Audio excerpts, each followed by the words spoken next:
Has anybody seen the movie that this is a reference to? Maybe 3 of you? It's a good movie. Go see it. Bring some handkerchiefs. My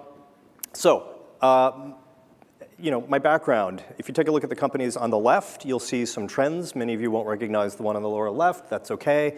Those are the days. And so obviously, these companies are very different in a lot of different ways, and my role has been very different at these companies. But I think you'd probably agree with me that these are tech companies. I decided about a year ago to go join the DNC. You've probably read about the DNC. And this turns out to be a little bit different of a job than I've had in the past. So I wanted to share some of these experiences. So first of all, my audience is different. When you're a big company, Fortune 500 company, the CISO has very little power. Like, we think the CISO should have a lot of power, but they sometimes don't. And so it's really hard to go get people to do the things that they need to do. But at the end of the day, they work for the same company, and so you will prevail. That's different in this environment. So the DNC is a separate legal entity from the state parties, for example. And there are other national parties in addition to the DNC. There's one that deals with the Senate campaigns and one for the congressional campaigns, and there are others. And then the campaigns themselves are different entities. And they're like pop-up businesses where they have a beginning, a middle, and an end. So regardless of what happens, there's an exit strategy, and they know the date when they're going to go do something different. The DNC is not headquarters, and the state parties are not remote offices. This is very different for me. And so what I wanted to do is, in addition to try to continue the improvements that began before my time at the DNC around cybersecurity, I wanted to start influencing the rest of the ecosystem. And to that end, I wanted to come up with some, just some rules of the road, some advice, things that they could do to improve security across the board. And so I wanted things that were bite-sized. So if you've read things like the Belfer Center campaign playbook, it's fantastic, it's wonderful, but I found that people really didn't dig in and read that. So I wanted something that was small. I wanted big ROI, which means I wanted a small number of things that had the biggest bang for the buck.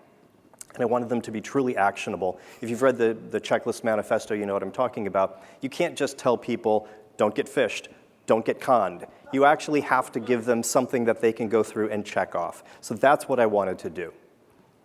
And the output of this, like I mentioned, the checklist manifesto, was a checklist. Don't bother reading this now. We're going to go through it in just a minute. But basically, I wanted something that would fit on one page that would be less daunting for people who have no technical background. So I sent this out, and I worked with people to refine it. I got lots of feedback. It kept getting shorter and shorter down to the one page. And so I felt like that was good. And we also partnered with these organizations like the DigiDems, which is the Digital Democrats. This is an organization that hired and embedded 81 tech-savvy people in campaigns this last cycle. So this was a great resource for me. I kind of lucked out. I got to partner with them. They took the checklist into campaigns, and they decided to actually implement it. I got a lot of anecdotal feedback that things were actually working and that people were able to do it. And so that was really good. That was very gratifying. So I feel like we moved the needle a little bit there. But not everything is rosy. And so, those of you who have worked with your friends and relatives to try to get them to improve their security posture, you know what I'm talking about. It really took one-on-one work to get people through the checklist. Some of the items were fairly straightforward, but some of them really took a lot of time and energy. And sending the checklist out to people didn't get the results that we got with one-on-one conversations. And as I did this myself with various people from various walks of life, frankly, it took a lot of time, and I think there were probably people who would confide in you that they were maybe a little frustrated with me as I was helping them. Maybe I was a little frustrated with them as I was helping them. And after a while, I thought, what is going on here? Why is this so hard? These are people who are highly motivated, smart. There's nothing wrong here that I can put my finger on. And so I eventually came to the conclusion that what we have is an example of the checklist being a roadmap for our failure to really build usable security into products. We had, maybe 8 or 9, I lost count, topics here at this conference where people were talking about usable security. And boy, oh boy, did I get hit in the face with this. And so if doing the most basic things to secure yourself is too hard for people, and it's too time-consuming, and it requires one-on-one conversations, we've really failed the users. So I want to just offer some little bits of advice for the people in this room. I think this is probably one of the most highly leveraged places where I can talk about these topics. And so let's just go through the major elements of the checklist. So software updates. Everybody does them, right? Not so much. So it turns out that when you really look at it, a lot of people just don't run the latest version of the operating system. And in fact, people often don't understand the linkage between software updates and security improvements. In fact, Google did a great study in 2015, which I read in 2015, and I think only now do I fully understand the impact of it. And that was a survey of technical people, security people, and non-security people. Asked them, what are the most important things to do to improve your security? No surprise, security people said, patch. And it turns out that like only 2% of non-security people said patching was important. So we have sort of a mental model problem going on. And in fact, the problem is so pervasive that we have a market emerging for corporations who want to make sure that everybody's patched. So mobile device management does a lot more than it did in the early days, but really a lot of that was started to make sure that we were fully patched. So like, no surprise, I really want patching to be automatic and transparent. I don't want people to have to do anything. And I really think it should be hard for you to not run a patched system. I was like, well, let's throw in some car analogies here, even though I'm not a car guy. And so, like, I don't know how to take the airbag out of my car. But I'm pretty sure I shouldn't do that, even if I wanted to do that. And I was like, before I use this metaphor, I should probably just go see if that's actually hard. And it turns out, yeah, I've looked it up. This is only like a third of the slides. And by the way, do not do this at home, because it turns out, as I was reading, not only do you have to take the fuse out, which is good, you may also want to take unhook the battery, but then some of these airbags apparently have batteries so that they can explode, even if the other fail-safes have gone away. So like, yeah, don't do this at home, very dangerous. So I think that we should be looking at that model for security patches for your systems. Anybody heard of laptops getting lost in, yeah. Okay, so the problem that we run into is that not all laptops were encrypted. And the story is not terrible. I mean, most manufacturers have encryption. It's just that it's often not turned on by default, and it's not available in every single version of an operating system. And so what we really need to do is make sure that it's free and easy. And this is one I struggle with a little bit, because I understand that this is hard. So I understand that this is something where there are these weird edge cases, like what happens if you pull a laptop off of the shelf and you haven't used it for 2 years and you forgot the password, but that's where all the family photos are. I understand there are problems. If somebody dies and the family wants to recover the information on the laptop, I understand. All I'm saying is that this is an important enough area that we need additional research, and we need somebody smart, probably in this room, to go out and solve the problem and figure out how we can make sure that this problem does not plague your world, but also my world of politics. Password managers. So we tell people, use guard passwords, use password manager. But where do I even start to talk about this one? And this is probably the one where we got the most frustration with people. So sitting down with real people and going through this, and then also changing their passwords so they can't remember them. Has anybody actually done this with family, or maybe you work in a help desk or something? Yeah, and anybody love that experience? Keep your hands up. Yeah, one person. I need to talk to you afterwards. I need to be reinvigorated. And so it's really frustrating. And then we give them these really crazy advice, like use long, randomly generated passwords, and they have to survive the heat death of the universe. And we tell them all these crazy things, but there's no way to remember that. So you have to use this crazy contraption, which is a password manager. By the way, you should lie on all your account security questions, because that's still a thing for some reason in 2019. And so like it boggles the mind, and it's hard for them to understand this. So like people have been struggling with the password problem for like decades. So I'm not going to tell you what the solution is, but I do know that we see every single day, I see tweets about inconsistent password policies at websites. And I saw one the other day. This woman said she can't have the letter D in her password. Why? Because her email address is D at her vanity name, and it says you cannot have your username as part of your password. This was Monday I saw this. And And not now, because I'm speaking, but go type paste password into the Google search term, not now, I'm speaking, and you'll have some good fun, because passwords cannot be pasted into a lot of sites. Okay, but that's okay, because we have two-factor, it's going to save us. And actually, if you take a look at this website, it's fantastic. All of these different places where we see two-factor being used. There are 30 categories, hundreds of clients. So if you can't figure out how to turn on two-factor on a particular website, you can go here, and it will link you directly to the place where you can find out how to enable two-factor. This is glorious. But wait a minute. It's like 30 categories, and there's hundreds of these things, and they're all different? That means that when I actually did this, sitting down with people to do two-factor for one site, I couldn't use that tax that I had to pay with them to the next site or to the next site. And in fact, they use very different language, and it got very confusing and frustrating for the people involved. So yay, lots of two-factor, but unfortunately, a little bit too much. We also have lots of different apps to choose from, and these are all great. I've probably used them all, and one of the challenges, though, in person-to-person interaction is you tell them that they can choose between any of a half a dozen different solutions. The odds of them choosing nothing actually goes up. So everything's great, but it's just hard to get deployed. And then, of course, we security people have invented lots of two-factor types. And so some websites use SMS, and some use in-app push. Oh, there's also some biometrics. But are these things OK, or are they incredibly dangerous and you should stay away from them? Oh, don't forget your backup codes, whatever that is. And then, of course, sometimes there's physical tokens.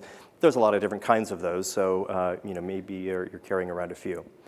And then I started worrying, because all the stuff that I'm teaching people and trying to get other people to teach people, it's kind of starting, ice is starting to crack a little bit. And so we're starting to see these attacks in the wild. I'm sure they exist far more than we see press accounts of. But we're starting to see early warning signs that maybe some of the stuff is brittle and maybe about to break.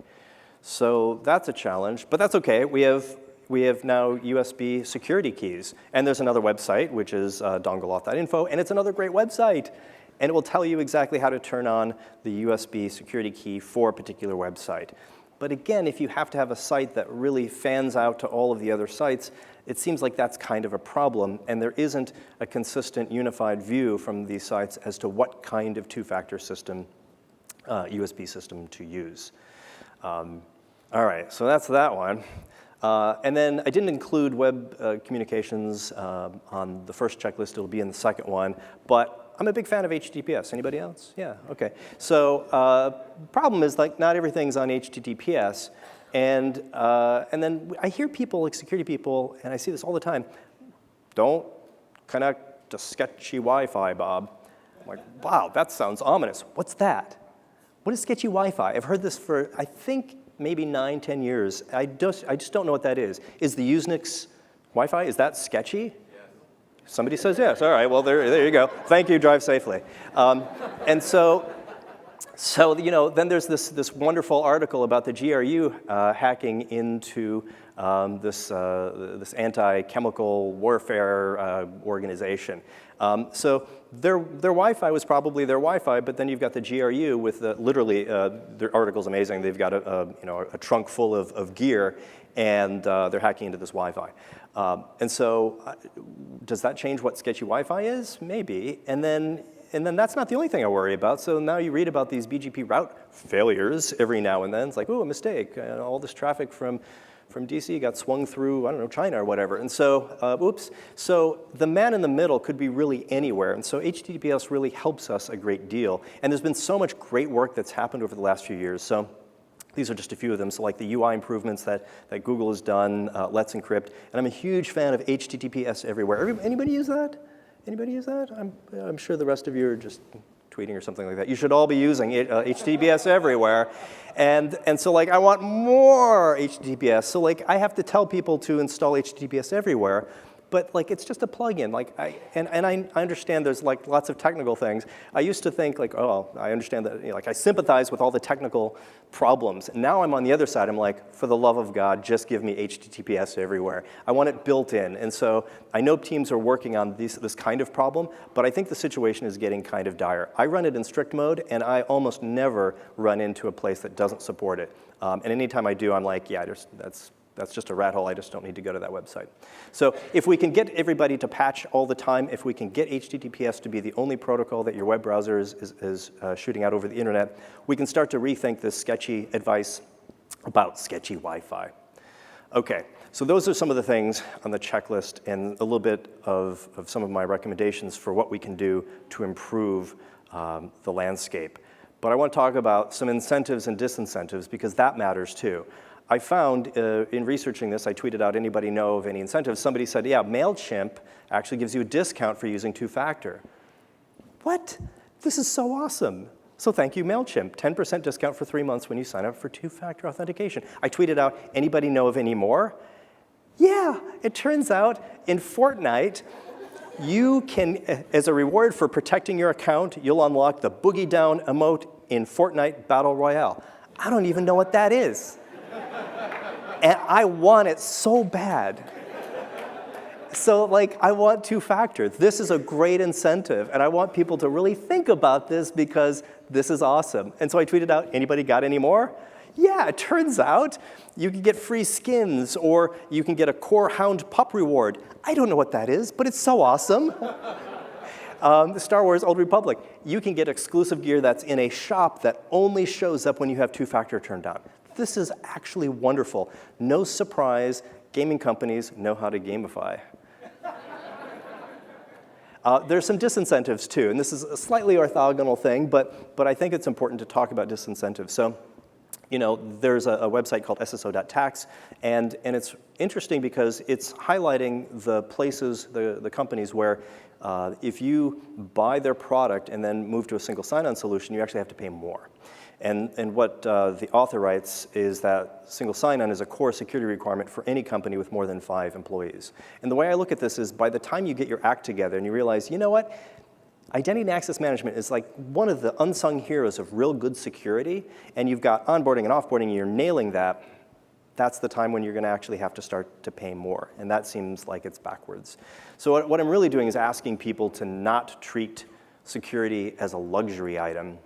Instead, I want you to think about building incentives to spur adoption. I mean, there are companies that charge you more for security logs. That's just going the wrong direction. So quick recap, basics are hard, there's no uniformity, and incentives are kind of wacky. So I really want people to think a little bit about standardization. And think about this. So here's another car quote. Years of experience and experiment have brought manufacturers into such uniformity of ideas that their machines may be said to be practically all built on the same general lines. What year was this? Guess. It is not from Unsafe at Any Speed, but that is a solid guess. That would be the 60s. This is 1907. This is an article written about the new 1908 line coming to America. So like, if they can get it together in 1908, I think we can start to standardize in 2019. Here's a more recent example. When people say a car's operation is intuitive, what they really mean is that it's similar to what they've already been taught. The plain fact is that we're all safer when our cars basically work the same way. Individuality be damned. And that's kind of what I'm hoping people will take away from this, is that we have let 1,000 flowers bloom. We have lots of ways of doing things. We desperately need some consolidation and some reduction in complexity for our users. And what I want to suggest is that we really think about products being secure by default. And I'm talking about devices, and I'm talking about services with no interaction for users. And when it's unavoidable, we really need to standardize on the user experience, the words. So is it two-step? Is it two-factor? Is it multi-step? Like we need to find ways to talk to people without confusing them. And the entire flow of enrollment and usage and revocation and all of that stuff, it needs to be consistent so people know where they are and they know how to get to the next step. We talked a little bit about the tools, and so to the extent that we can find ways to move into this new world and consolidate, that would be hugely helpful for the real-world deployments. And one of the things that gives me great hope is things like the FIDO Alliance and the U2F protocol and the Web Authn protocol. So like, these are things that we really need to start having. I need you to start having these conversations throughout the organizations and blame me, like Bob said, we have to go support these things and start to move it forward because these are the kinds of technologies that are likely to lead to the results that I'm asking for. And what I really want is for you to help me kill the checklist. So if we can go through and fix the problems that I've identified, I can get rid of that checklist, and people are not going to get hacked left and right like they are today. And the most important thing, and I knew this before, but I really feel it in my gut now, is not the user's fault. And we need to stop blaming them, and we need to stop wondering when they're gonna get to their education and their web-based training. That's not gonna do it. These products need to be secure by default. And I really want you to help me get this through this year because 2020 is already dangerously close. So thank you.